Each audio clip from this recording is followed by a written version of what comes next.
बिल्लाहि मिनश शैतानिर रजीम। बिस्मिल्लाहिर रहमानिर रहीम। वलिकुल्लि उम्मतिन जअलना मनसकन लियज़्कुरु इस्मल्लाहि अला मा रज़क़हुम मिन बहीमतिल अनआम। फ़इलाहुकुम इलाहुन वाहिद फ़लहु अस्लिमू वबश्शिरिल मुख़्बितीन। आमन्तु बिल्लाहि सदक़ल्लाहुल अज़ीम व सदक़ रसूलुहुन नबियुल उम्मियुल करीम। व नहनु अला ज़ालिका मिनश शाहिदीन वश्शाकिरीन। वल्हम्दुलिल्लाहि रब्बिल आलमीन। क़ाल अल्लाहु तबारक व तआला फ़ी शानि हबीबिही मुख़बिरन व आमिरा। इन्नल्लाहा व मलाइकतहु युसल्लूना अलन नबी। या अय्युहल्लज़ीना आमनू सल्लु अलैहि व सल्लिमू तस्लीमा। अल्लाहुम्मा सल्लि अला सय्यिदिना मौलाना मुहम्मदिन व अला आलि सय्यिदिना मौलाना मुहम्मदिन व बारिक व सल्लिम। अल्लाहुम्मा सल्लि अला सय्यिदिना मौलाना मुहम्मदिन व अला आलि सय्यिदिना मौलाना मुहम्मदिन व बारिक व सल्लिम। अल्लाहुम्मा सल्लि अला सय्यिदिना मौलाना मुहम्मदिन व अला आलि सय्यिदिना मौलाना मुहम्मदिन व बारिक व सल्लिम।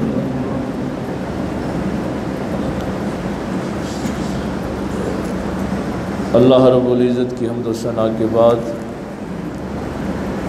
और पाक पैगम्बर सल्लल्लाहु अलैहि वालैहि वसल्लम पे हदिया दुरूद व सलाम पेश करने के बाद नहायत वाजिबुल एहतराम मुअज़्ज़ज़ सामाईन, बुज़ुर्गों, दोस्तों, अज़ीज़ भाइयों,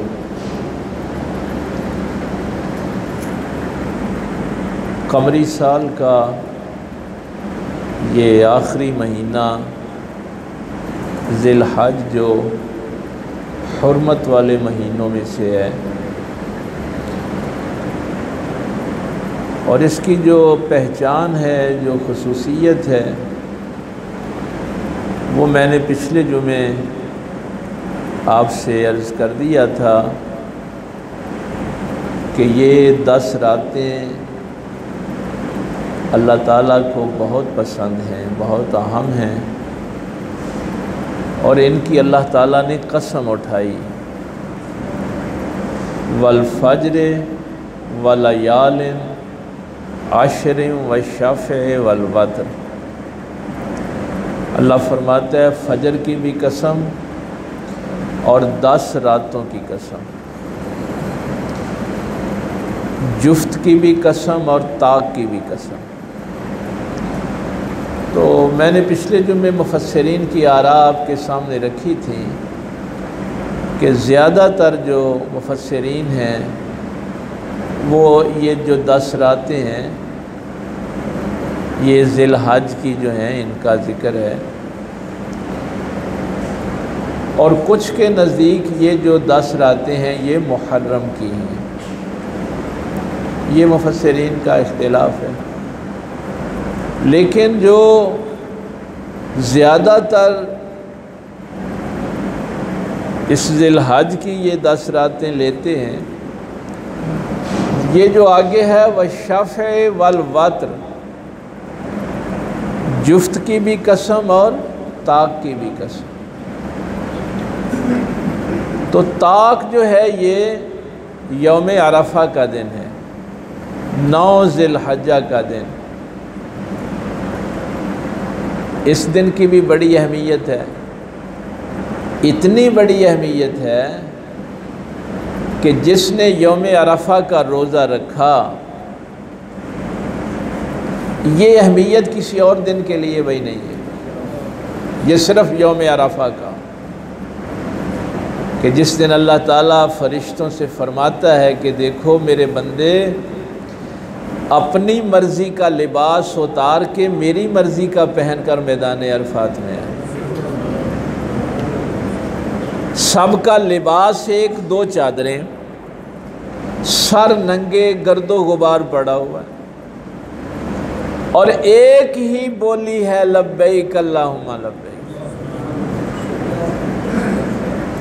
तो हाजियों ने तो रोज़ा नहीं रखना, उनको तो मना है, लेकिन हम लोग जो हज पे नहीं जा सकते उन्होंने यौम अरफा का रोज़ा, इसकी अहमियत कि जिसने यौम अरफा का रोज़ा रखा वो एक दिन का रोज़ा सिर्फ़ इस साल के लिए नहीं, जो एक साल गुज़र गया है, जो एक साल आने वाला है, 3 सालों के गुनाहों की किफ़ायत कर जाएगा। तो ये है वो ताक दिन जिसकी अल्लाह ने कसम उठाई। और जुफ्त दिन यौम नहर का दिन, 10 जिस दिन आप कुर्बानी करते।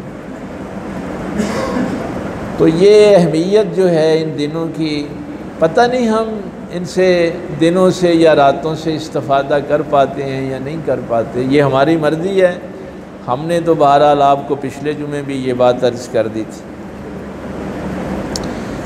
इरशाद हुआ वलिकुल्लि उम्मतिन जालना मनसकन, हमने हर उम्मत के लिए कुर्बानी का एक तरीका मुकर्रर फरमाया। यानी आपने ये नहीं सोचना कि शायद हम ही कुर्बानी कर रहे हैं। अल्लाह फरमाता है कि हमने हर उम्मत के लिए ये मनसकन, आप ये लफ्ज़ आम सुनते हैं मनासके हज। नसक, नसक का माना होता है इबादत। नासिक कहते हैं आबिद को। तो ये जो तरीक़ा होता है इसके लिए ये लफ्ज़ इस्तेमाल होता है। तो फरमाया हर उम्मत के लिए जालना, हमने बनाया एक तरीक़ा कुर्बानी का। लियज़्कुर इस्मल्लाह अला मा रज़क़हुम मिन बहीमतिल अनाम, ताकि वो अल्लाह के दिए हुए बेज़ुबान पालतू जानवरों पे वक़्त ज़िबहा अल्लाह का नाम लें। अल्फाज तो थोड़े थे, मुझे ज़रा लंबी बात करनी पड़ गई हैं। राज़ा कौम, भाई ये अल्लाह ने पहले बता दिया है कि ये जो तुम कुर्बानी कर रहे हो ये अल्लाह का दिया हुआ है, ये तो पहले अपना ज़ेन क्लियर कर लो। बहीमतुल अनाम जो हैं इन पे आज से 4 साल पहले भी मैंने एक तफसीली एक लेक्चर रिकॉर्ड करवाया था। लेकिन मुसीबत ये होती है कि हर साल कोई नया फितना जो है वो सामने सर उठा लेता है। ये जो पालतू जानवर आप अपने घरों में पालते हैं, चौपाए, इसका जिक्र चौथे पारे में है कि वो गाय है, भैंस है, बकरी है और भेड़ है, और इनके नर मादा मिला के ये 8 हैं। तो इन पे आपने अल्लाह का नाम जो है वो लेना है। फिर ये भैंस और कटे की कुर्बानी का मसला शुरू हो जाता है। वो तो बहरहाल मैंने कहा है कि जिन्होंने देखना है वो हमारा 2020-21 का लेक्चर देख लें, उसमें तफसील के साथ सारी बातें बयान हो गई। आज मैं एक सिर्फ फ़नी बात आपके सामने रखना चाहता हूँ। मैंने उस लेक्चर में भी एक जुमला कहा था कि जब ये आयत नाजिल हुई थी तो उस वक़्त मक्के मदीने में भैंसें नहीं होती थी। ये स्पीशी, ये नौ वहाँ मौजूद ही नहीं थी। फिर जब इस्लाम फैला, फतूहात बढ़ी, ये मिस्र का इलाका, ये इन इलाकों में ये जानवर जो था ये मौजूद था। तो अब ये सवाल खड़ा हुआ कि इस जानवर को क्या करना है। तो उसूल मैंने उस लेक्चर में भी आपको बयान कर दिया था कि जब भी कोई नई चीज़ सामने आती है तो उसका उसूल ज़हन में रखें। पहला उसूल ये होता है कि ये जो नई चीज़ सामने आई है ये हलाल है कि हराम है। पहला सवाल कुर्बानी का नहीं होगा, पहला सवाल होगा हलाल और हराम का। अच्छा, ये बात तय हो गई कि ये भैंस जो है, ये कट्टा जो है ये हलाल है, इस पे तो किसी का इख्तिलाफ नहीं है ना। अब अगर ये हलाल है तो उस पे फिर ज़कात लगेगी। ज़कात लगेगी तो किस हवाले से लगेगी? भाई इस नए जानवर को ऊँटों में शामिल करेंगे, भेड़ बकरियों में। भाई भेड़ बकरियां 40 होंगी तो एक की ज़कात होगी ना। बकर जो है, गाय जो है वो 30 होंगी तो एक बकरी का 40 हो जाएंगी, तो फिर एक 2 साल का बछड़ा जो है वो दिया जाएगा। तो अब इसका निसाब जो था वो गाय के बराबर रखा गया। ये बात मैं इसलिए कर रहा हूँ कि वहाँ वो जो मैंने जुमला कहा था, माशाल्लाह काफ़ी अहले इल्म ने उससे इस्तिफ़ादा किया और उन्होंने ज़ाहिर है पहले भी मुझे फ़ोन करते थे। मैंने कहा था कि उस दौर के जब ये नया जानवर सामने आया तो उस दौर के किसी फ़कीह से मसला नहीं पूछा, किसी मौलवी से नहीं पूछा, किसी मुहद्दिस से नहीं पूछा। जो जानवरों के हैवानात के माहिरीन थे उनसे पूछा कि ये सिनफ कौन सी है। मैंने वो जो 2020 का लेक्चर है ना उसमें ये बात कही थी कि इस भैंस का फैसला कौन करेगा कि ये किस नौ में से है। ये उस दौर के जो माहिरीन हैवानात हैं वो फैसला करेंगे। अब ये मैं एक टेक्निकल बात आपको आज, चूँकि हमारा ये माहौल इल्मी होता है, आप कहेंगे कि ये फ़कीह ने नहीं बताना था, मुहद्दिस ने नहीं बताना था। नहीं, जो जिस इल्म का माहिर होता है वो बताता है। उसकी मैं 2 मिसालें आपसे अर्ज़ करता हूँ। कॉमन सेंस की बात है, जल्दी समझ आ जाएगी। आपके बेटे ने मैट्रिक का इम्तिहान दिया,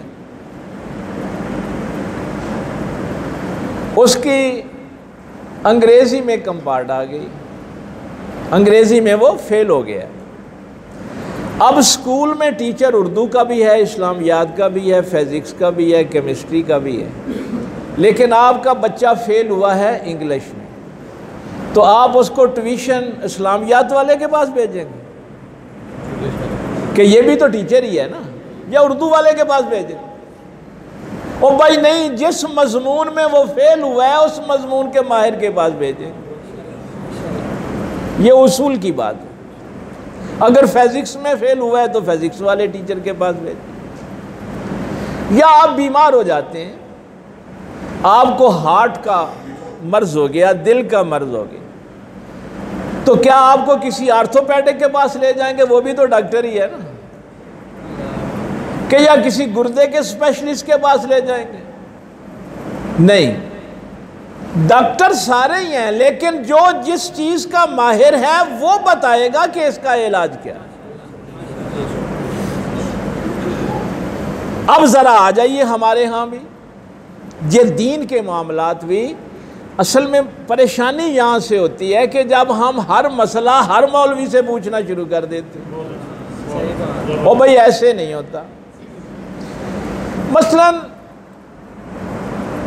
आपने कोई कलमा कुफरिया कह दिया, अब आप पे कुफर का फतवा लगेगा या नहीं लगेगा ये कौन बताएगा? इसके 3 दर्जे होते हैं। हाँ, बस याद सिर्फ इसके दर्जे आपने समझने। कई दफा कलमा कुफर होता है, बंदा काफिर नहीं होता। उसने जो जुमला जुबान से कहा है ना वो कलमा कुफरिया है, लेकिन बंदा काफिर नहीं होता। कभी फेल कुफरिया होता है लेकिन बंदा काफिर नहीं होता, उसका फेल कुफर वाला है। अब ये कौन बताएगा कि इसका कलमा कुफरिया है, इसका फेल कुफरिया है, या ये बंदे का ईमान ही कुफर में बदल गया है? ये फतवा कोई फकीह देगा, कोई मुहद्दिस देगा, कोई अस्मा और रिजाल वाला देगा? नहीं, ये फतवा मुतकल्लिमीन देंगे। ये जो फतवा है ना कुफर वाला, ये जो मैं अक्सर आपसे कहता होता हूं ना कि ये इल्म कलाम का मसला है। ये इल्म कलाम पता क्या है? वो इल्म जिसमें अकायद पे बहस की जाती है। तो वो जो अकीदे का माहिर है आलिम वो बताएगा। अगर यहां कोई फकीह कुफर का फतवा दे दे तो उसके फतवे को माना नहीं जाएगा, किसी मुतकल्लिम से पूछा जाएगा कि वो जो अकीदे का माहिर आलिम था उसका क्या, उसकी क्या राय है। मसलन मैं एक मिसाल आपको देता हूं। एक बंदे ने हदीस पढ़ ली, मन तरक सलात मुतअम्मिदन फकद कफर। जिसने जानबूझकर नमाज तर्क की फकद कफर, तहकीक उसने कुफर किया। भाई हदीस अक्सर मस्जिदों पे भी लिखी हुई होती है, अक्सर आप सुनते हैं, सारे उलमा इसको बयान करते। क्या अब आसान हुई है जो लोग नमाज पढ़ने नहीं आए वो सारे काफिर हो गए? भाई उन सब पे कुफर का फतवा लग जाएगा, हालांकि फेल कुफरिया है। अजान सुन के मस्जिद में ना आना ये जो अमल है ये इनकार का अमल है ना, कुफरिया फेल है। फेल कुफर वाला था लेकिन बंदा काफिर नहीं हुआ। क्यों? मन तारा का सलाता, लफ्ज़ था तारा का। अब ये जो मुतकल्लिमीन ने इस पे फतवा दिया, जो माहिरीन थे अकायद के, उन्होंने कहा कि तरक सिर्फ नमाज ना पढ़ने से तरक नहीं होती। तरका का इतलाक होता है जब बंदा कौलन फेलन अमलन इनकार करता है। जुबान से भी इनकार करे, फेल से भी इनकार करे और अमलन भी इनकार करे, फिर उस पर कुफर का फतवा लगेगा। क्या बात है, क्या बात है। यानी ये बात समझ लग गई ना कि अगर कोई बंदा, आप किसी आम मौलवी से पूछ लेते हैं जी ये हदीस है, अब वो मौलवी कह दिया जी हदीस के एतबार से तो ये काफिर हो गया। भाई नहीं, उसका फतवा नहीं माना जाएगा। फतवा किसका माना जाएगा? मुतकल्लिमीन का माना जाएगा, जो अकायद के उलूम के माहिर हैं। अगर फल्कियात का मसला होगा तो फिर जाहिर है जो फल्कियात के माहिर हैं उनसे पूछा जाए। तो आज भी अगर ये मसला पैदा होगा तो ये मौलवियों को तो मसला ही नहीं, ये लाइव स्टॉक वालों का मसला है। ये जो हैवानात के माहिरीन हैं उनका मसला है। चूंकि कई लोगों ने मुझसे पूछा, अच्छा एक ये कह रहा था कि कईयों बंदों ने अपने घर में हरन पाल रखा है, तो वो हरन जो है उसकी कुर्बानी क्यों नहीं? वो भी पालतू है, चौपाया है, बेजुबान है। भाई जो हैवानियात के माहिर हैं वो ये कहते हैं कि ये गाय की किस्म नहीं है, ये चौपाया जरूर है, लेकिन हमने किस्म तो वो लेनी है जो गाय की होगी। हिरन गाय की किस्म नहीं है। तो जब आप मसलन ये मैंने कहा, हाँ ये बातें आपको जो बता रहा हूं ये हौजा इल्मिया में बड़े आला लेवल पे जाके बयान होती हैं कि मुतकल्लिमीन कहाँ फतवा देंगे, फुक़हा कहाँ देंगे, मुहद्दिसीन कहाँ देंगे। अगर आपने हदीस की सनद पे फतवा लेना है तो समाउर रिजाल वाला देगा ना, जरा तादील वाला देगा, जिसने वो इल्म पढ़ा हुआ है अस्माउर रिजाल का। तो हमारे यहाँ भी जैसे स्कूलों में टीचर होते हैं ना, हर सब्जेक्ट का टीचर होता है। अब यहाँ पे फसाद इसलिए पैदा होता है कि जो जिस इल्म का माहिर नहीं है वो उठ के फतवा दे देता है। जैसे एक दफ़ा, ये बहुत पुरानी बात है, 4 ईदें हो गई हमारे यहाँ, 4 ईदें हुई थी पाकिस्तान में। तो मुझे गुजरांवाला से ना एक बंदे ने फ़ोन किया, उसने कहा जी अब किसकी माने। मैंने उस वक़्त भी कहा था, मैंने कहा बस देखो मुसीबत ये है कि रोयत का मतलब है इस आंख से चांद को देखना, मसला तो चांद को इस इंसानी आंख के साथ देखना। अब ये मौलवियों का तो मसला ही नहीं है, ये तो गवर्नमेंट है सिर्फ इनको नवाजने के लिए इस तरह के ओहदे क्रिएट कर देती। ये तो मसला है महकमा मौसमियात वालों का या फल्कियात वालों का। अब एक वो बंदा जिसकी नजर 100 मीटर तक भी नहीं जाती वो चांद खाक देखेगा, और अगर लेनी है शहादतें तो किसी जज को मुकर्रर कर दे। पूरी दुनिया में यही उसूल है कि भाई अगर किसी अंधे को आप रोयते हलाल पे लगा देंगे तो वो क्या बेचारा फतवा देगा? अंधे का काम नहीं है चांद देखना। अब भी आपने देखे होंगे ये रोयते हलाल कमेटी वाले सब ने ऐनकें लगाई हुई होती है, क्या चांद देखने वाली कमेटी, खाक कमेटी है भाई। जो किस अब इन्होंने शुरू कर दिया कि मौसमियात वालों को भी साथ बिठा लो, फल्कियात वालों को भी साथ बिठा लो। ओ भाई जब तुम्हारा काम ही नहीं है तो तुम खुद कह दो कि ये हमारा काम नहीं है, छोड़ दो इस मामले को। क्यों लोगों को 2-2, 3-3, 4-4 ईदें करवाते हो? ये मैंने मिसाल इसलिए दी है कि जब कोई गैर माहिर फतवा देगा तो फिर इंतशार पैदा होगा। तो हमारे यहाँ भी ये कोई ज़रूरी नहीं है कि कुरान करीम की तफसीर लिखने वाला हर बात पे फतवा दे देगा, हदीस पे काम करने वाला हर बात पे फतवा दे देगा, अस्मा और रिजाल पे काम करने वाला हर बात पे फतवा दे देगा, इल्म कलाम के बाद फलसफे वाला हर बात नहीं। जो जिस चीज़ का माहिर है वो बताए। तो ये मसला पैदा ही नहीं होगा अगर आप हैवानियात के जो माहिरीन हैं उनसे पूछेंगे। 1300 साल से उम्मत क्यों मुत्तफिक है? भाई 1300 साल हो गए, उम्मत मुत्तफिक है ना कि ये भैंस हलाल है, इसमें कोई इख्तिलाफ नहीं हुआ, इसकी ज़कात पे इख्तिलाफ नहीं हुआ। क्यों? फतवा जो माहिरीन हैवानात थे उन्होंने दिया था। जो जिस इल्म का माहिर है वो बताए। तो ये हर जगह से ये मसला पूछना ना शुरू कर दिया करें, आपकी भी मेहरबानी। अच्छा मुझे आप कई दफ़ा, कितनी दफ़ा पूछते हैं, मैं कहता हूँ भाई ये मेरा फील्ड नहीं है। मसलन जो मेरा फील्ड नहीं है मैं उसमें क्यों गुफ्तगू करूं? करूंगा तो जाहिर है मैं इंतशार फैलाऊंगा। बहरहाल ये बहीमत नाम पे वो लेक्चर आप मेरा सुन सकते हैं। आगे फरमाया फ़इलाहुकुम इलाहुन वाहिद, हर उम्मत के लिए कुर्बानी का एक तरीका मुकर्रर किया कि तुम बेज़ुबान अल्लाह के दिए हुए जानवरों पे जो पालतू घरों में पाले हुए हैं चौपाए, उन पे अल्लाह का नाम लो। फ़इलाहुकुम इलाहुन वाहिद, याद रखना तुम्हारा इलाह, तुम्हारा माबूद इलाहुन वाहिद, सिर्फ एक ही इलाह है। अब आप कहेंगे कि ये छोटा सा जुमला, ये बढ़िया जुमला है, क्योंकि आयत ख़त्म नहीं हुई।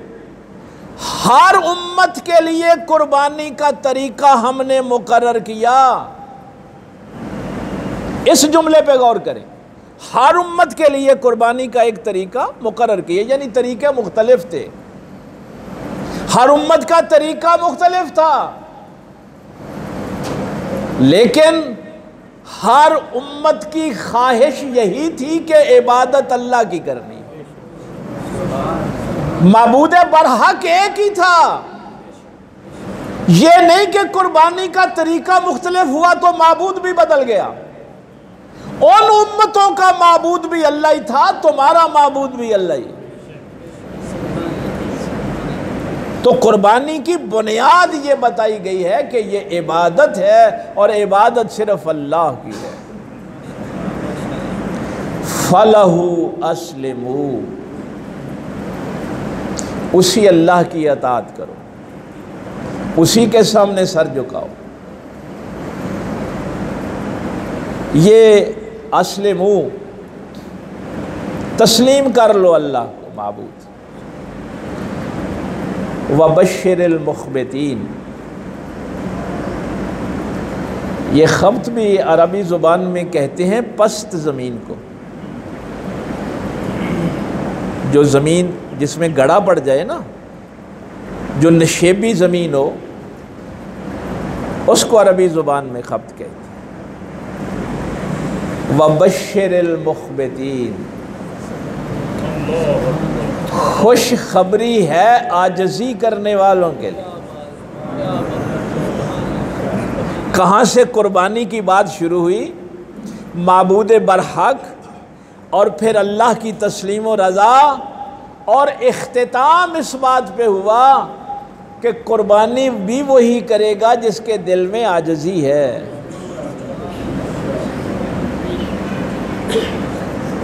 खुशखबरी है आजज़ी करने वालों के लिए, जिनका दिल साले है, अल्लाह के सामने उनका दिल झुका रहता है।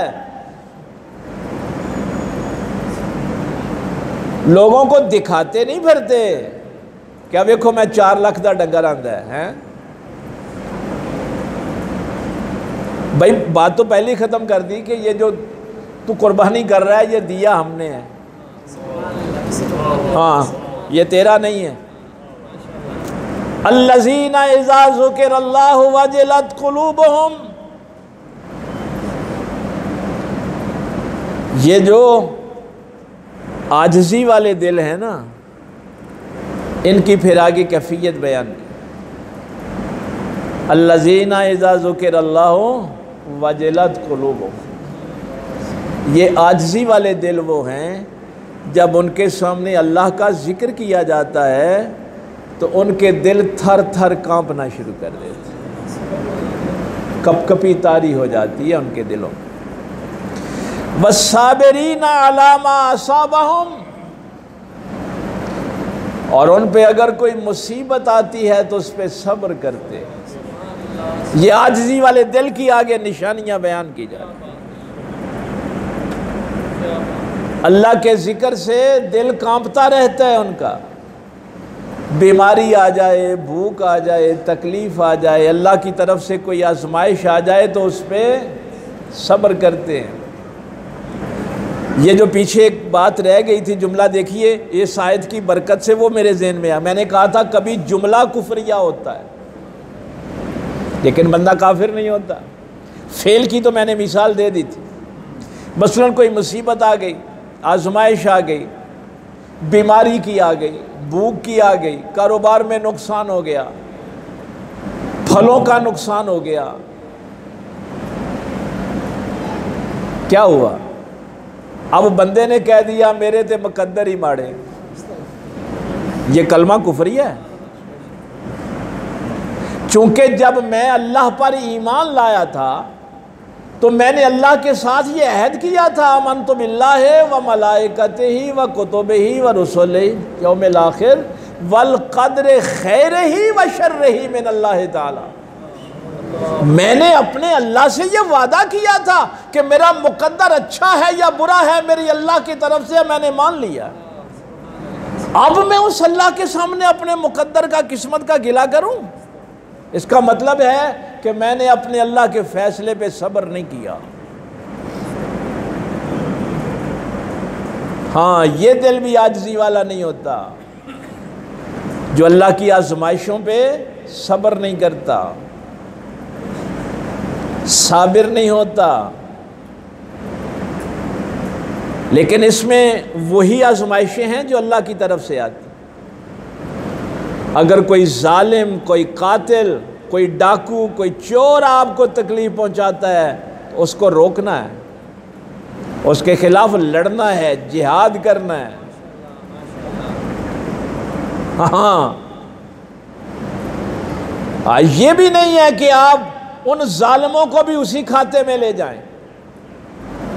क्यों? आज तो वक्त नहीं इतना, बस इतना जुमला सुन लें।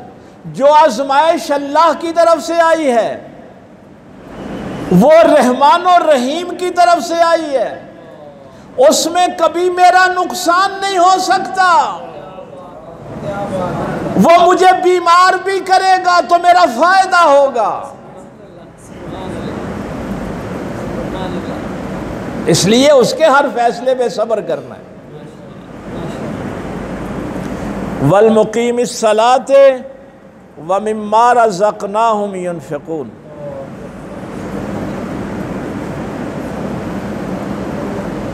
भाई देखिए, वो जो पिछला जुमला आपने पढ़ा है ना, हाँ, आइंदा कभी ये नहीं कहना मेरे ते मुकद्दर ही माड़े, मेरी ते किस्मत ही बर्बाद होगी, हैं?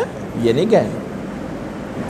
इसीलिए सरकार सल्लल्लाहु अलैहि वसल्लम ने फरमाया था कि जो बंदा किसी को अपना हाथ दिखाता है ना कि ये मेरा मुकद्दर देखो, मसलन आप किसी के सामने कि 10 शनास के पास चले जाते हैं, यार मेरा भी मुकद्दर देखी, नबी पाक सल्लल्लाहु अलैहि वसल्लम ने फरमाया उसकी 40 दिन इबादत कबूल नहीं होती। अल्लाह ताला को गुस्सा आता है कि तुझे अपने खालिक के बनाए हुए मुकद्दर पे शक है। अब तू इन लोगों से पूछता फिरेगा कि तेरा मुकद्दर कैसा है। वल क़द्रि खैरिही व शर्रिही मिनल्लाहि ताला। मैं राजी हूं अपने मुकद्दर पे जो मेरे अल्लाह ने मेरा बनाया। इसलिए कभी ये कुफरिया जुमला जुबान से ना, लेकिन इस पे भी कुफर का फतवा लगना या नहीं लगना ये मुतकल्लिमीन बताएंगे, फकीह नहीं बता सकते। अब मैंने इबादत में मशगूल रहना है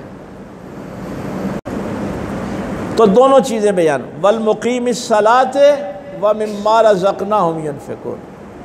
इबादत या बदनी होती है या माली होती है, दो ही होती। तो यहाँ फिर आयत के इख्तिताम पे फिर वही बात फरमा दी कि अगर हर वक्त तू अल्लाह की इबादत में मशगूल रहना चाहता है तो फिर वल मुकीमिस सलाह, अपने आप को नमाज में मशगूल रख, व मिम्मा रज़क़नाहुम युनफ़िक़ून, और जो रिज़्क़ उसने तुझे दिया है उसमें से खर्च करता रहे। ये है मुकम्मल इबादत कुर्बानी के हवाले से। वैसे भी मशगूल इबादत रहें। वो जो कहा गया ना पिछली आयत में कि अल्लाह के सामने सरे तस्लीम खम रखो, अताअत करो, ये उसके दो तरीके बता दिए। वल बुदना जालनाहा लकुम मिन शाइरिल्लाह। ये जो बुदन है ना, ऊंट, कुर्बानी के जानवर, ये क्या अल्लाह ताला ने यहाँ पे बात बयान फरमा दी, जालनाहा लकुम मिन शाइरिल्लाह। देखिए ये चंद ऊँट जो हैं ये जा रहे हैं। उस दौर में वो क्या करते थे, कुहान पे ना एक छोटा सा कोई ज़ख़म लगा के उसका खून बहा देते थे। निशानी लगाने के लिए कि ये कुर्बानी का जानवर है। कई दफ़ा वो कपड़ा डाल देते, ये सूरह मायदा में इसका जिक्र है। अब 10-15 ऊँट हैं, उनमें से एक पे निशानी लगा दी कि ये मैं अल्लाह की राह में कुर्बान करूँगा। हाय हाय। अब ये जानवर, बेजुबान जानवर, चौपाया, गाय है, भैंस है, ऊंट है, बकरा है, लेला है, अब इसको उस सोटी से नहीं हाँकना जैसे दूसरे जानवरों को हाँकना। बड़ा काबिल एहतराम है, शाइरिल्लाह। अब इस चौपाए को जानवर न समझ, इसको हल में नहीं जोतना, इससे बार बर्दारी का काम नहीं लेना, इसको सोटी नहीं लगानी, इसलिए कि ये है तो जानवर, लेकिन इसे देख के खुदा याद आता है। नारे तकबीर, नारे रिसालत, नारे हैदरी, हुजूर क़िबला आलम, आस्ताना आलिया नंगर शरीफ। अल्लाह की निशानियाँ। फरमाया ये कुर्बानी के जानवर क्या हैं? अल्लाह की निशानियाँ। ये तो अल्लाह का शुक्र है वहाँ को मौलवी नहीं था, वरना कहता ये शिरक हो गया है। अब हम जानवरों की भी इज्जत करेंगे। और भाई बात जानवर की नहीं है,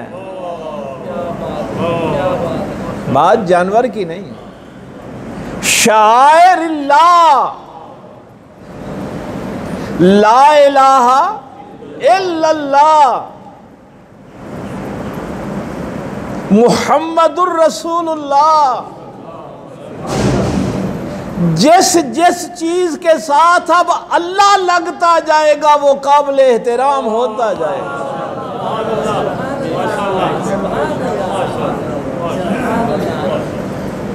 अला इन्ना औलिया अल्लाह शाइरिल्लाह। इन जानवरों ने कोई तहज्जुद नहीं पढ़ी हैं, और को बड़ी लंबी चौड़ियाँ तस्बीहां नहीं पढ़ियाँ, बस उन पे निशान लग गया है इब्राहीम की निस्बत का। फज़्कुर वल्लाहि अलैहा सवाफ़ा। फरमाया इनको कितार में खड़ा करो, सफ़ों में खड़ा करो, और नहर करते हुए इन पे अल्लाह का नाम लो। फ़ैज़ा वजबत जुनूबहा, जब वो पहलू पे गिर जाएं, फ़कुलू मिन्हा व अतिमुल कानिअ वल मुअतर, तो फिर उसमें से खुद भी खाओ, मोहताजों को भी दो, और सवाल करने वालों को भी दो। कई बंदे पूछते हैं ना कितने हिस्से करें, ओ भाई अल्लाह से ही पूछ लो, हैं? खुद भी खाओ, मोहताजों को दो। ये मैंने रमज़ानुल मुबारक में भी तफसील से कहा था। और सवाल करने वालों को भी दो। हिस्से अब भी 3 ही हुए हैं ना। कुछ सवाल करने वाले आ जाएंगे, माजूर आ जाएंगे, कोई अंधा है, नबीना है, कोई अपाहज है, लेकिन लफ्ज़ है काने।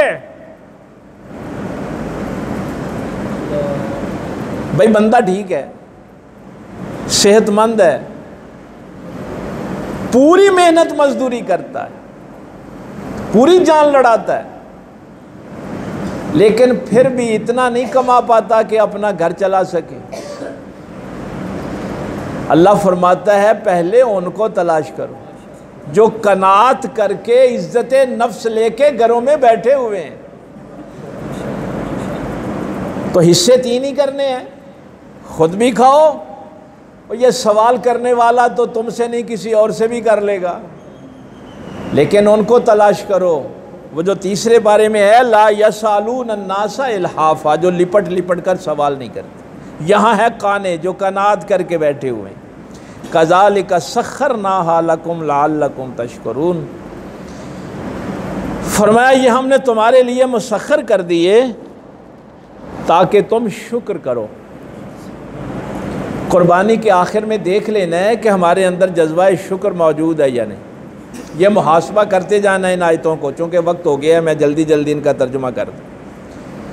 रमज़ानुल मुबारक के आखिर में भी क्या था? लअल्लकुम तत्तकून, रोज़े इसलिए रखे थे ना कि तकवा मिले। आखिर में मुहासबा कर लेना कि तकवा मिला है कि नहीं मिला। यहाँ भी आखिरी आयत यही है, लन यनालल्लाह लुहूमुहा वला दिमाउहा, हरगिज़ नहीं।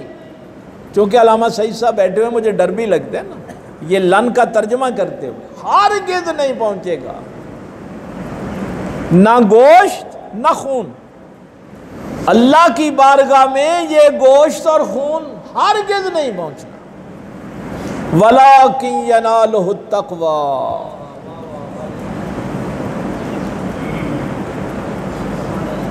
कुर्बानी करके ना आखिर में देखना कि मुझे कोई अल्लाह का कुर्ब मिला है, तकवा मिल गया। किस लिए अल्लाह ने ये सारा काम किया है? एक तो ये बात बताई कि तेरे माल में हमने दूसरों का हिस्सा रखा है। ये बार बार तीनों आयतों में क्या है? हमारे दिए हुए में से। ये जो सवाली हैं, ये जो मजबूर हैं, ये जो मुसीबत ज़दा हैं, क्या हम उन्हें नहीं दे सकते थे? तेरे माल में तेरे इम्तिहान के लिए हिस्सा रखा है कि तू उन तक उनका हिस्सा पहुंचाता है या नहीं पहुंचाता। ये तरगीब इसलिए दी। दूसरा ये कि तेरे दिल से माल की मोहब्बत ख़त्म हो, क्योंकि ये जितना फसाद है इस ज़मीन पे, ये माल की मोहब्बत की वजह से। माल की मोहब्बत तेरे दिल से ख़त्म, कंजूसी ख़त्म हो जाए, तेरा दिल सखी बन जाए,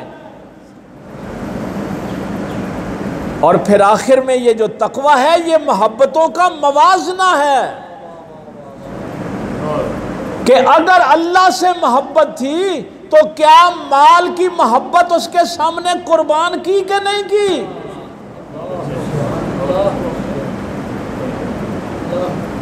ये तीनों चीजें आखिर में देखनी है। और अपने हाथ से ज़िबा करें, अपने हाथ से नहर करें। यह भी आजकल बड़ा फसाद शुरू हो गया है। वो ये नालों से जी फलाने यतीम खाने पैसे दे देने से। ये शैतानी फितने जो हैं, जो चीज़ें अल्लाह ने वाजिब की हैं, उसी में हमारा फ़ायदा है। उन बदबख्तों से पूछा करो कि जब तुम अपनी अय्याशियों पे खर्च करते हो फिर तो तुम्हें यतीम नज़र नहीं आते। ये तो अल्लाह का कानून है कि देखिए यहाँ भी अल्लाह ने गरीबों यतीमों को पीछे तो नहीं रहने दिया, तरगीब दी है, उन तक पहुँचाओ। एहसान नहीं है तुम्हारा, उनका हक था, अल्लाह ने तुम्हारे घर भेज दिया, उनको लौटा दो, इज्जत के साथ लौटाओ।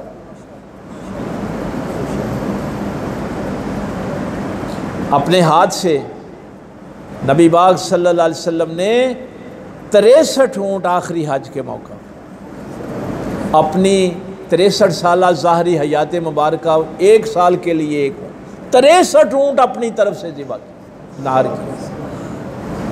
नबी पाक सल्लल्लाहु अलैहि वसल्लम पे कभी ज़कात फ़र्ज़ नहीं हुई, क्योंकि सरकार माल जमा ही नहीं रखते थे ना, लेकिन कुर्बानी कभी नहीं छोड़ी।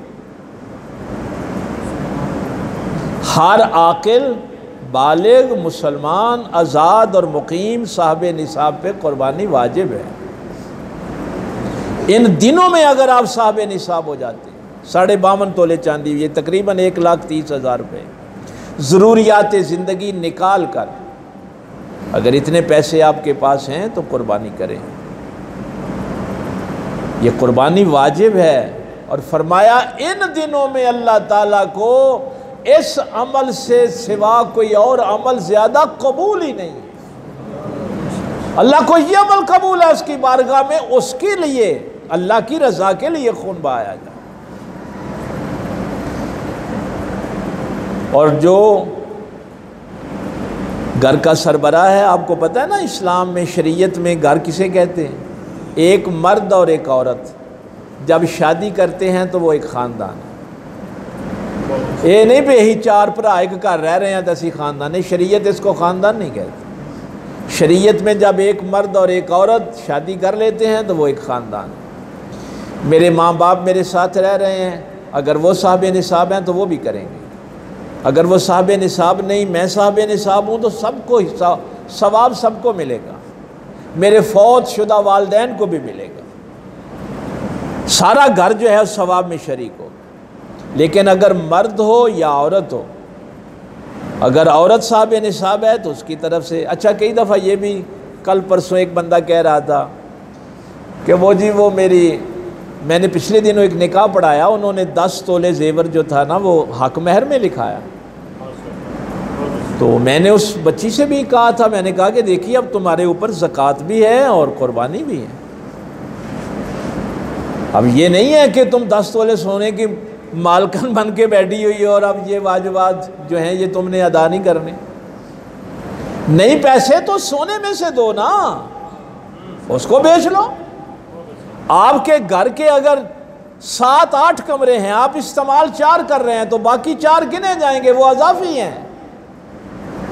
वो कपड़े जो आपने सिर्फ 1-2 दफ़ा पहने हैं वो भी उस निसाब में शामिल होंगे,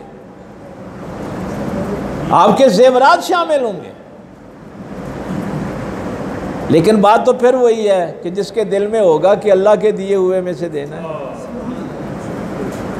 अल्लाह के दिए हुए में से देना। जितने साहब निसाब हैं, वो जो मैं बात करने लगा था, जाहिर है तो सारे ही अपनी बीवियां को खुश करने की कोशिश से करने, वो भावें हूँ भावें ना हो। तो वो बकरे वो 2 ले आया, कहने लगा बेगम साहबा से कि मैं, जाहिर है तू भी साहब निसाब है, तेरे पास भी इतना सोना है, तो बहरहाल तेरे पैसे भी मैंने अदा कर दिए, तेरे पैसे भी मैंने ही अदा कर दिए। तो फिर मसला पूछने आ जाता है, भाई देखिए मैं अपने बाप की तरफ से करूं, बीवी की तरफ से करूं, कुर्बानी हो जाएगी, कुर्बानी हो जाएगी। मैं अपने बाप से ही कहता हूं, अब्बा जी आप साहब निसाब हैं, मैंने आपकी तरफ से पैसे दे दिए, कुर्बानी हो जाएगी। लेकिन वो जो अल्लाह चाहता है मेरे दिल से माल की मोहब्बत ख़त्म हो, जब तक मैं अपने हाथ से खर्च नहीं करता वो कैसे ख़त्म हो? अल्लाह मेरी कंजूसी दूर करना चाहता है, अल्लाह मेरी अताअत को देखना चाहता है।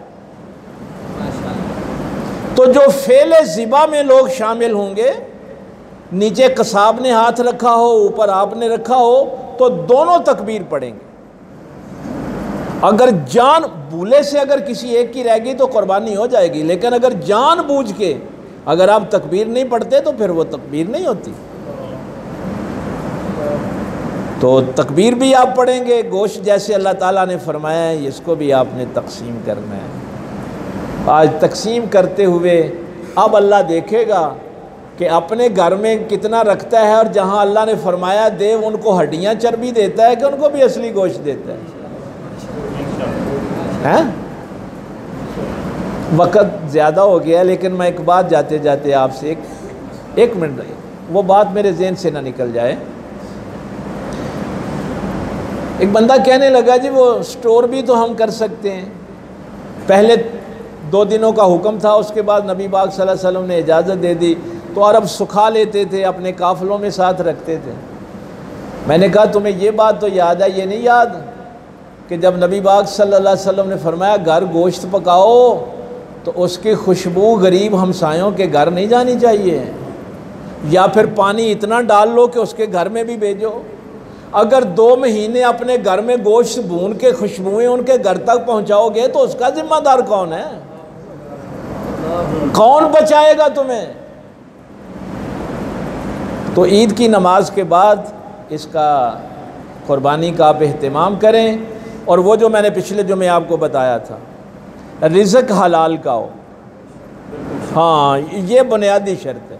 हराम के पैसे करोड़ों भी हों तो ना आपके ज़कात वाजिब है ना आप पे कुर्बानी वाजिब है। रिज़्क़ हलाल पे है, हलाल का रिज़्क़ हो। इज्तिमाई कुर्बानी में भी मैंने कहा था कि सारे बैठ के अल्लाह की रज़ा के लिए इरादा करें और कोशिश करें कि उनमें कोई हराम के रिज़्क़ वाला ना हो। तो आखिर में ये तक़वा देख लें कि अल्लाह के लिए तक़वा नसीब हुआ कि नहीं हुआ।